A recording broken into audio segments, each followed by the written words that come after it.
Hello guys, welcome to my world. ఈరోజు మనం ఎక్కడికి వచ్చేసామంటే ఏలూరులో ఉన్న ఫిష్ మార్కెట్ దగ్గర దుర్గా ఫిష్ నెట్స్ అని హోల్సేల్ షాప్ దగ్గరికి వచ్చాము. ఇక్కడ నెట్స్ ఒకటే కాకుండా తార్ప్లేను మొత్తం వలలు ఎటువంటి కావాల్సిన హోల్సేల్ ప్రైస్లో దొరుకుతాయి మనకి. మనం ఈరోజు ఎందుకు వచ్చామంటే మా చెరువు పైన కట్టడానికి నెట్ కోసం అని చెప్పేసి వచ్చాము. ఇదిగో తీసుకున్నాము, ఇవే మన బాక్సు. ఇక ఇది తీసుకుని వెళ్ళాలంటే కష్టం కాబట్టి నా ఫ్రెండ్ గడికి ఫోన్ చేశాను. బస్ స్టాండ్ దగ్గర దించరా మామ అంటే బండి వేసుకుని రయ్యని వచ్చాడు. వచ్చిన తర్వాత అది బండి మీద పెట్టేసుకుని అలా అలా అలా వీధులంటే తిరుక్కుంటూ అలా తిరుగుతూ ఇరాన్ కేఫ్కి వచ్చాము. ఇరాన్ కేఫ్కి వచ్చిన తర్వాత వాడు టీ చెప్పుకున్నాడు, నేను కాఫీ చెప్పాను. అక్కడ కాఫీ చాలా బాగుంటుంది అనేసి చెప్పాడు.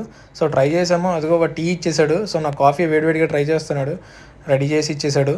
అదిగో తీసుకొచ్చి ఇదిగో బ్రో నీ కాఫీ అని చెప్పేసి ఇచ్చాడు. ఓకే థ్యాంక్స్ అని చెప్పేసి ఇద్దరం కలిపేసి వాడు టీ వాడు నా కాఫీ నేను చెరవ సిప్పేసేసాము. సో అలా మధ్యలో ఒక స్నాప్ తీస్తుంటే వాడు ఫోటో అనుకుని అలా చూస్తున్నాడు. అరే మామ ఫోటో కాదురా వీడియోరా అంటే అలా చూసుకుంటూ నవ్వుకుంటూ ఒక సిప్ వేసుకుని లాస్ట్కి తాగేసి మళ్ళీ స్టార్ట్ అయిపోయాము అక్కడ నుంచి. సో మళ్ళీ పెట్టుకుని ఇద్దరం బస్ స్టాండ్కి స్టార్ట్ అయిపోయాము. ఈలోగా మళ్ళీ నా ఫ్రెండ్ గారు ఒకడు ఉన్నాడంటే వాడికి కాల్ చేసి సరేరా నేను ఇక్కడ ఉన్నాను రా అంటే వాడు వచ్చాడు. వాడి పేరు వచ్చేసి హుస్సేను.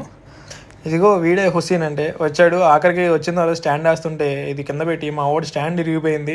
పాపం వాడి తిప్పలు చూడాలప్పుడు బండి స్టాండ్ వేయలేక పట్టుకోలేక అరే ఏంట్రా ఇది అని చెప్పేసి వాడు ఎక్స్ప్రెషన్లు చూడాలి. ఈడో దమ్మేస్తున్నాడు వచ్చేసి అక్కడ. అరే ఏంట్రా ఇది నన్ను ఏం చేస్తారు నువ్వు అని చెప్పి వాడు భయపడుతున్నాడు. అరే ఏం కాదురా జస్ట్ స్టోరీ పెడతాను రా అని చెప్పి ఏదో వీడియో తీస్తాను. ఈడొచ్చేసి ఆడేదేదో వాగేస్తున్నాడు. అలా అలా అని చెప్పి ఈడు దమ్మేస్తున్నాడు పక్క నుంచి. ఆడేమో ఈయన తిడుతున్నాడు, ఈడేమో ఆడిని తిడుతున్నాడు. సరిపోయింది. అలా అలా అదిగో ఇదేమో తంగెళ్ళి మూడు అంతిన అలా అలా బస్ కోసం వెయిట్ చేస్తున్నాం. సరే ఇది ఇలా పని అయ్యేలా లేదని చెప్పేసి మళ్ళీ బండి వేసుకుని రిటర్న్ బయలుదేరిపోయాము బస్ స్టాండ్ వైపు. ఈసారి మామ ఇది నువ్వు పెట్టుకోరా అని చెప్పేసి వాడి బండి మీద ఇచ్చేసాము. వెళ్ళిన తర్వాత అలా ఫ్లైఓవర్ పాత బస్ స్టాండ్ వైపు వెళ్తుంటే ఫ్లైఓవర్ మీద ఎక్కాము. ఎక్కిన తర్వాత సగం దూరంలో మాకు బస్సు ఆపోజిట్లో వచ్చింది. అరే మామ బస్సు రా అనేసరికి ఓకే అని చెప్పి వెనక తిప్పిపోయాడు. వెనక తిప్పిన తర్వాత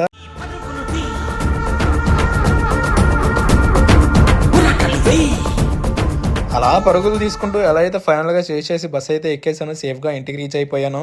సో మిగతాది ఏంటనేది పార్ట్ 2 రేపొద్దున్న ఏం జరిగింది అనేది చెప్తాను. Until then bye bye.